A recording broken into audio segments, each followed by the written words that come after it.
లోపల అన్న dash board కూడా వస్తున్నాడు, అర్థం తీస్తున్నాడు. అనుకున్నా ఏదమ్మా అన్న బండికి సరిగ్గా వేయలేదు అనుకున్నా, కానీ లోపల వేస్తున్నాడు అన్న. ఇక్కడ శివలింగం అసలు బ్యూటిఫుల్ అనుకోండి. ఇంకా సరే, ఎవరైనా వచ్చినా ఏమైనా ఇక్కడ దేవుని దర్శించుకున్నారన్నా ఖచ్చితంగా తెచ్చుకుంటేనే మనకు కూడా హ్యాపీ అనిపిస్తుంది.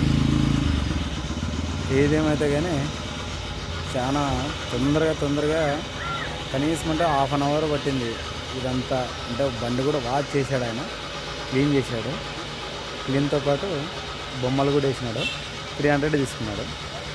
చాలా లో ప్రైజ్, చాలా ఎక్సలెంట్. చూడు ఎట్లా గీస్తున్నాడు, శూల్యం 3 శూల్యం గీస్తున్నాడు.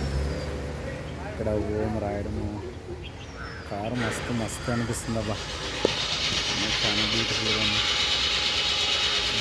పాము వేసినాడా,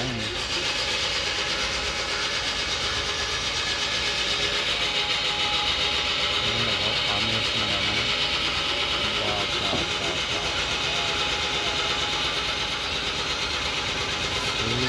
అంటే సూపర్. వా వా వా వా ఏందబ్బా ఇటు తీసుకున్నారు, తప్పింది. ఈ ఆనందం చూడాలని వేపిస్తున్నాను నేను. మనసులో ఎప్పుడు ఎక్కడ ఉంటామో తెలియదు, ఎక్కడ ఉంటామో కూడా తెలియదు. మా ఓనర్ గారు ఫోన్ చేస్తున్నారు, ఒక్క సెకండ్ ఫోన్ ఎత్తాను.